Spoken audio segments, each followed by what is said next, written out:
Dans cette vidéo, nous allons étudier comment éditer de vastes zones temporelles dans un arrangement et régler l'affichage afin de pouvoir sélectionner des passages de manière très précise.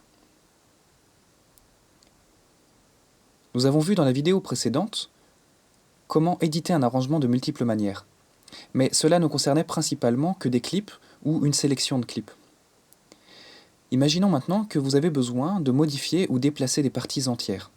Par exemple, ajouter un pont dans une chanson pour en améliorer la structure, ou déplacer un couplet à un autre moment. Cela est possible en utilisant les commandes d'édition temporelle de Live. Ces commandes sont très simples et correspondent à celles similaires de l'édition des clips.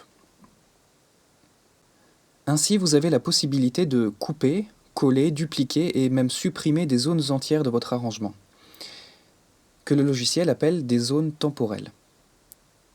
Nous allons observer la différence entre ces fonctions et les commandes simples qui ne concernent que des clips ou des ensembles de clips.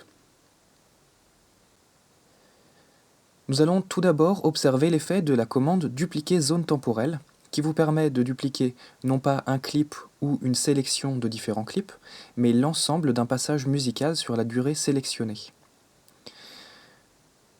Si je sélectionne par exemple ce clip intitulé Clip 2 dans la piste 1 MIDI et que je vais dans le menu Édition, je peux non pas simplement dupliquer, mais j'ai accès aussi à la commande dupliquer la zone temporelle.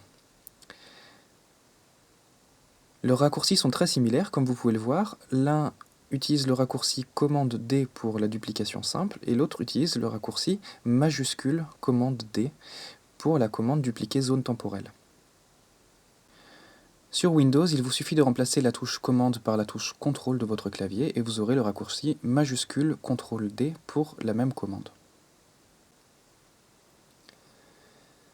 Cette commande a pour effet de répéter à l'identique le passage que vous avez sélectionné à la suite de cette sélection. Mais cette fois-ci, peu importe le nombre de pistes que vous aviez sélectionnées, toutes les informations et clips présents dans chacune de vos pistes et sur la durée de votre sélection seront répétées à l'identique. Vous le voyez, j'avais sélectionné uniquement le clip 2 ici, et la commande a répété l'ensemble des informations présentes sur cette sélection, peu importe le nombre de pistes de votre morceau. Mais il y a une différence encore plus importante entre ces deux commandes, la commande dupliquer et dupliquer zone temporelle.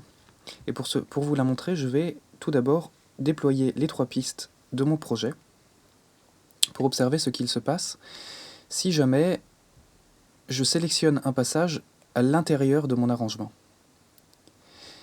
Si je duplique simplement mon clip 1 de cette piste-là, on va avoir une duplication du clip 1 à la suite de ma sélection. Et cela a pour effet donc de remplacer le clip 2 qui existait précédemment.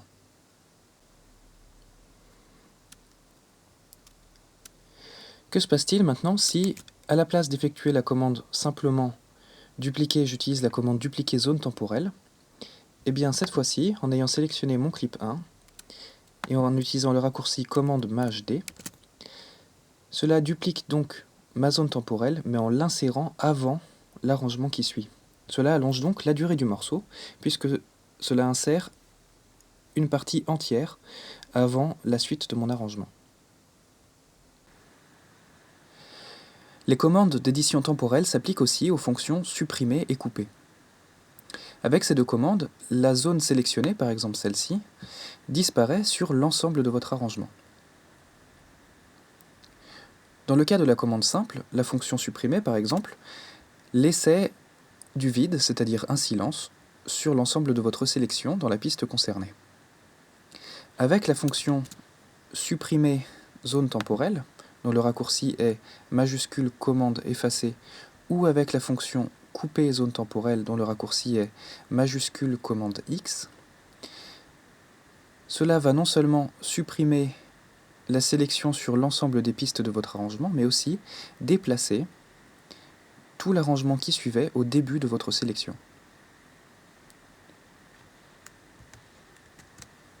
Vous le voyez, j'ai à la fois supprimé l'ensemble de cette sélection et ça a déplacé tout l'arrangement qui suivait à la suite des clips précédents. La différence entre supprimer une zone temporelle et couper une zone temporelle est que la commande couper met en mémoire la sélection pour pouvoir la coller ailleurs dans l'arrangement.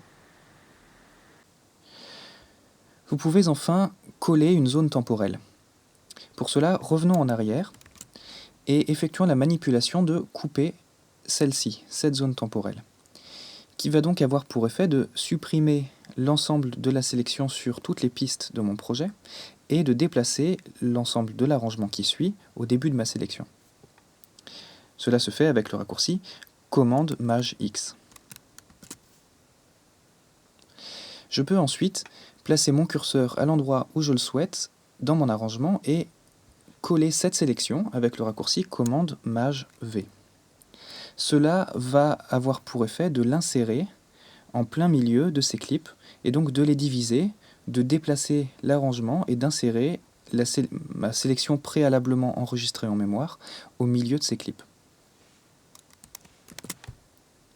Vous le voyez, cela a donc divisé tous mes clips en deux, a placé ma sélection en plein milieu et a déplacé la suite de l'arrangement. À l'heure où j'enregistre ces vidéos, il n'existe malheureusement pas de fonction copier zone temporelle. Cela signifie donc que si je veux copier toute cette zone de mon arrangement ailleurs dans l'arrangement et non pas juste à la suite, il va falloir que j'effectue un certain nombre de manipulations un peu plus fastidieuses que d'une fonction qui aurait été rapide de copier la zone temporelle.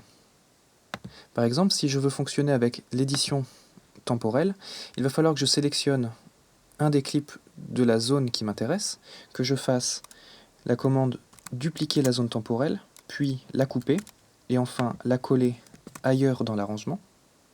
Ou alors, c'est un petit peu plus rapide peut-être, sélectionner l'ensemble de mes pistes sur la zone qui m'intéresse, copier cette sélection, et enfin la coller ailleurs dans l'arrangement.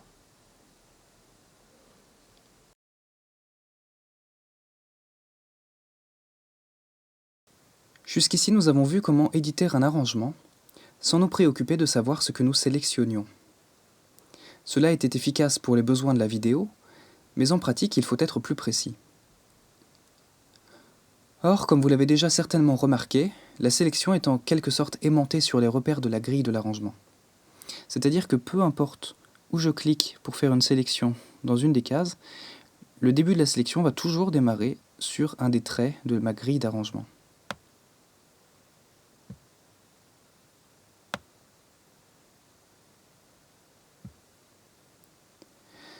Dans notre cas, à l'écran, j'ai une grille dont la résolution est de 1/4, comme indiqué en bas à droite de l'arrangement. Qu'est-ce que cela signifie? Tout simplement que chaque case de mon arrangement dure exactement 1/4 de ronde. C'est-à-dire un temps dans mon cas, puisque j'ai une mesure en 4/4. Il est tout à fait possible de modifier la résolution de cette grille en utilisant le menu contextuel de Live. Ce menu s'affiche si vous cliquez dans votre arrangement avec le bouton droit de la souris. Ce menu contextuel possède une large zone en bas vous permettant de configurer l'affichage de la grille. Et cela vous permet donc d'indiquer à Live de quel type de grille vous aurez besoin et de quel type de précision vous aurez besoin dans votre travail.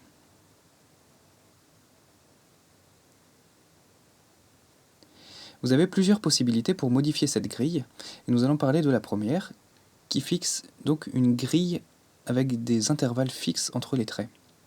Le premier intervalle est de 8 mesures, c'est-à-dire que Live va placer un trait vertical toutes les 8 mesures, ce qui en fait donc une grille extrêmement large, et qui va servir plutôt aux projets très longs, qui n'ont pas besoin d'une précision extrêmement fine dans la sélection. Cet intervalle peut descendre jusqu'à un 32e de ronde, c'est-à-dire une triple croche de précision. On va rester sur un intervalle un tout petit peu plus long, un 16e de ronde, c'est-à-dire une double croche, et vous allez voir que si je clique sur ce 1/16e, le nombre de traits verticaux disponibles dans mon arrangement va considérablement augmenter.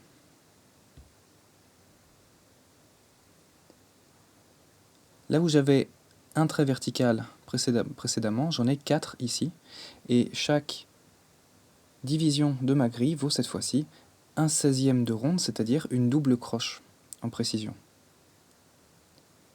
Et cela ne dépend pas du niveau de zoom dans lequel je suis, c'est-à-dire que si je suis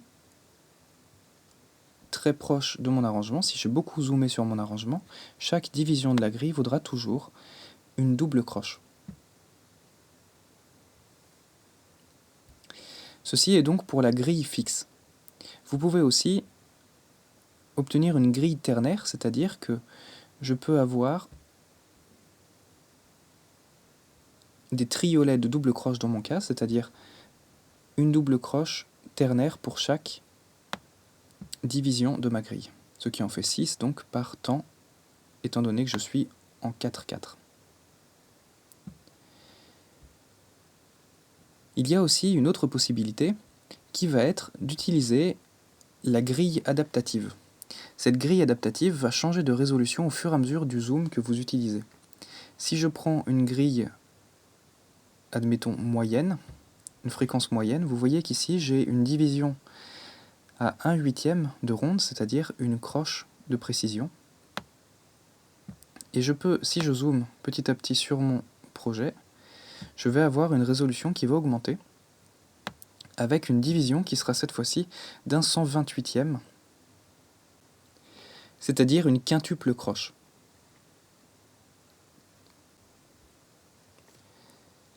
On peut déjà considérer que c'est suffisamment précis pour des échantillons MIDI, par exemple, pour des enregistrements MIDI, mais ça ne l'est pas forcément tout à fait assez pour de l'audio encore. Et on peut donc zoomer encore un petit peu plus dans l'arrangement pour obtenir un niveau de zoom encore plus précis. Par exemple, ici je suis à un 256e de ronde, c'est-à-dire des sextuples croches, et je peux continuer de zoomer un 512e, un 1024e, jusqu'à la valeur maximale de la grille qui est de 1 16384e de ronde. Et ensuite, si je continue de zoomer, la grille disparaît complètement. Mais vous le voyez, de toute façon, on obtient un niveau de zoom tellement fin que cette fois-ci, cette zone, ce curseur ici, est placé à 0 minutes 0 secondes et 125 millisecondes depuis le début du morceau. Et ce trait-là est cette fois-ci à peu près à 0 minutes 0 secondes et 126 millisecondes. Donc entre ces deux points-là, on a 1 milliseconde de différence. Autant dire qu'on est dans un niveau de zoom tellement précis que même en coupant cet échantillon sur la milliseconde, on n'entendrait certainement pas la coupure. Et vous voyez que la grille donc s'adapte en fonction du zoom dans lequel vous êtes. Enfin, si vous avez besoin de zoomer sur des parties, de pouvoir sélectionner à n'importe quel niveau de zoom, n'importe quelle zone en fonction du curseur, de la souris, vous pouvez toujours cliquer dans le menu contextuel sur Off, et dans ces cas-là, il n'y a plus de magnétisme sur la grille. Vous pouvez sélectionner n'importe quel passage à la volée, sans vous préoccuper de savoir dans quel niveau de zoom vous êtes et avec quelle résolution de la grille vous êtes. Cela est pratique notamment pour placer des clips à la volée, dans le cas d'échantillons audio par exemple, de placer des clips de manière précise sans qu'ils soient aimantés sur la grille.